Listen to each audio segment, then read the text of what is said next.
Ciao a tutti!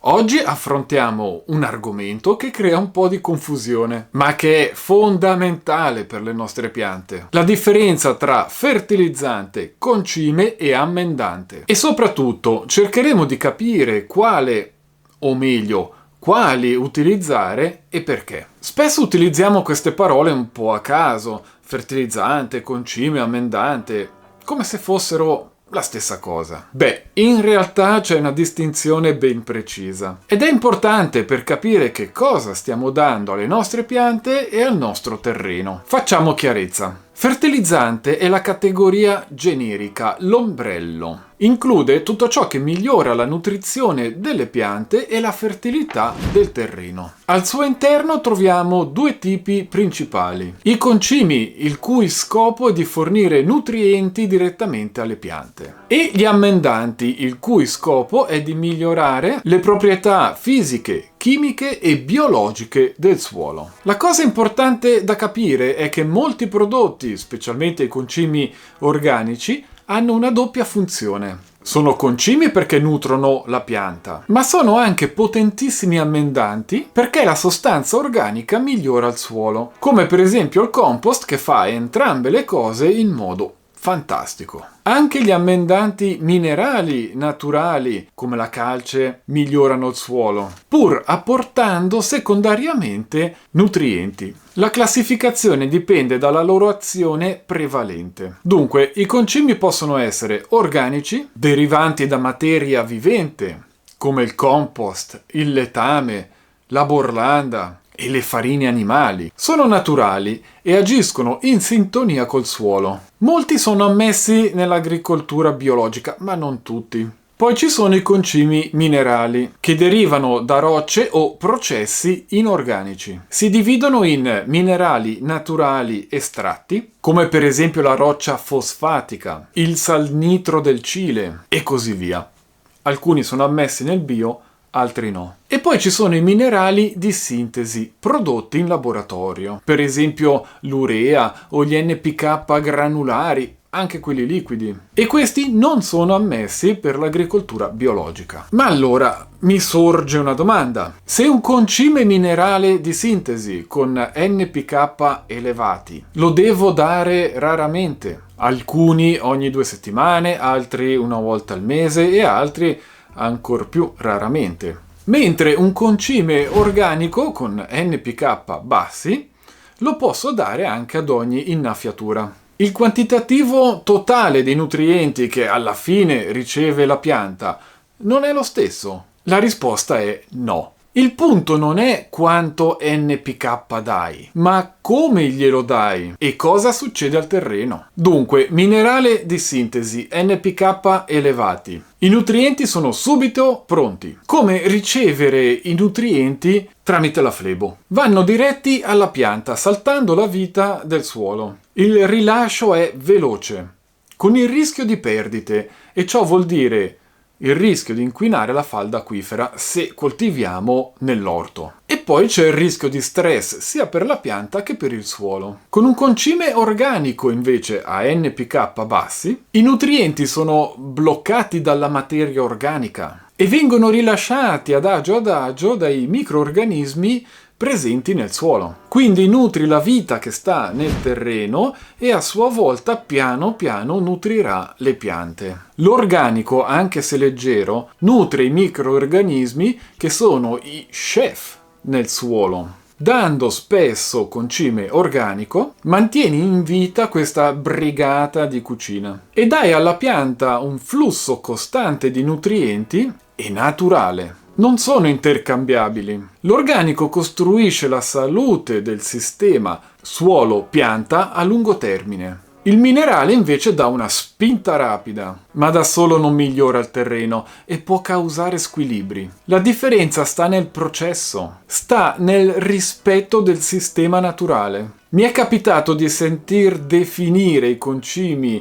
organici liquidi semplice acqua sporca. Ragazzi, chi dice una cosa del genere, diciamocelo chiaramente, non ha capito assolutamente nulla di cosa sono e di cosa fanno questi prodotti. Un concime organico liquido è un concentrato ricco di nutrienti essenziali, NPK, microelementi, vitamine, già un po' resi disponibili grazie al processo che hanno subito, e soprattutto sono concentrati di composti benefici, zuccheri, aminoacidi, acidi umici, eccetera, che nutrono e attivano la vita nel terreno, che a sua volta nutre la pianta. Non è acqua sporca, ma un elisir per la vita del suolo che lavora con la pianta. Ma le piante, per crescere, oltre agli NPK, i famosi macroelementi primari, hanno bisogno anche di altri macroelementi, come il calcio, il magnesio e lo zolfo. E poi di tantissimi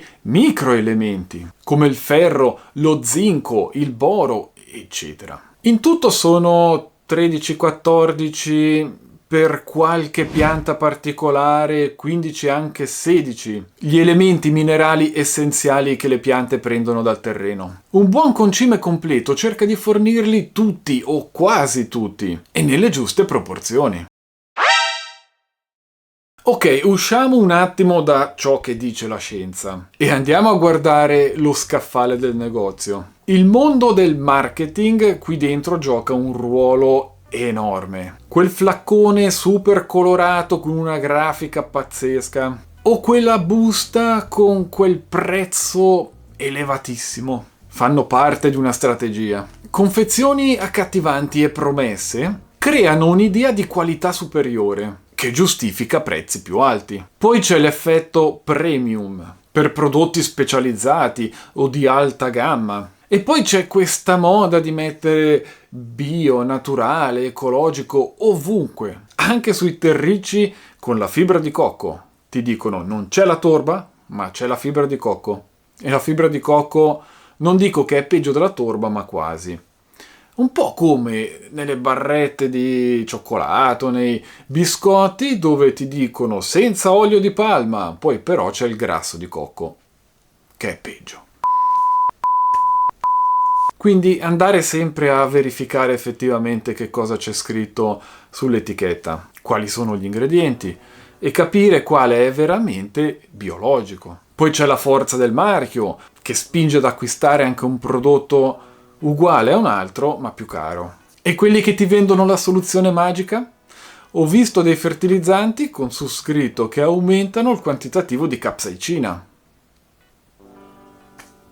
Non è così. Ti fanno credere cose non del tutto vere. I costi di tutto questo marketing finiscono nel prezzo che noi paghiamo. Con questo non voglio dire che un costo alto sia sempre una fregatura, ma il punto è non fatevi ipnotizzare dalla confezione o dal prezzo. La vera informazione è qui, sull'etichetta, e molte volte bisogna sollevare l'etichetta e guardare che cosa c'è all'interno.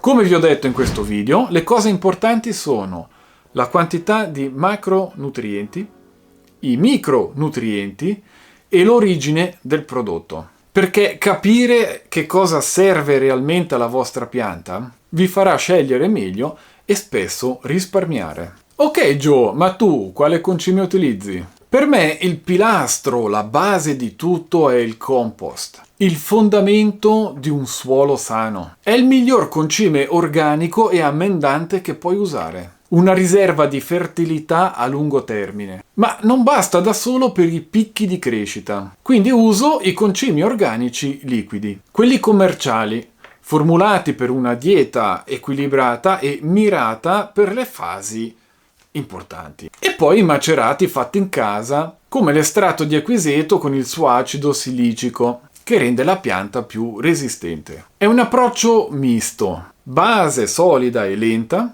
più un supporto liquido più rapido e mirato. Ok, ma l'impatto ambientale? C'è differenza tra organici e minerali? Assolutamente sì. I concimi minerali di sintesi, quindi quelli chimici, hanno un impatto ambientale più pesante. Produzione energivora, rischio di inquinamento aria e acqua e potenziale danno alla vita nel suolo. I concimi organici naturali, invece, spesso anche quelli ammendanti, hanno un impatto generalmente più contenuto, ma hanno anche molti effetti benefici. Riciclo di materia, miglioramento strutturale del suolo, nutrimento lento con meno perdite e quindi minor rischio di inquinamento delle falde acquifere, stimolano la vita microbica e sequestrano il carbonio dall'atmosfera. Sì, hai sentito bene. Aumentare la sostanza organica nel suolo aiuta a catturare carbonio dall'atmosfera. Quindi la scelta più saggia e responsabile è senza dubbio privilegiare l'uso dei prodotti organici. Bisogna orientarsi verso l'opzione con minore impatto ambientale. Bene, tiriamo le somme.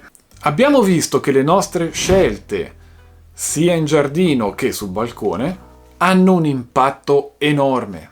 Usare prevalentemente il chimico danneggia il suolo e l'ambiente a lungo termine. Scegliere l'organico, invece, ci aiuta a costruire un suolo sano, a proteggere la biodiversità e avere comunque ottimi risultati. Quindi per chi coltiva il consiglio è chiaro: metti il compost al primo posto. È la cosa migliore che puoi fare per il tuo terreno e per il tuo portafoglio. Scegli terricci di qualità con compost ed evita torba e fibra di cocco.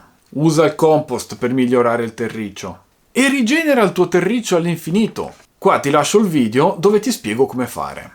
Usa i concimi liquidi come supporto, sempre su un terreno che curi con la sostanza organica solida. Per parassiti e malattie affidati il più possibile a soluzioni naturali. Ma il mio messaggio si estende a tutti, non solo agli hobbisti, ma anche ai grandi produttori, perché abbiamo bisogno di grandi cambiamenti nel modo in cui coltiviamo, per il nostro futuro e per quello dei nostri figli. Cambiamenti nella giusta direzione, che rispettino la terra che ci nutre. E con questo vi auguro a tutti buona coltivazione e naturalmente piccanti saluti!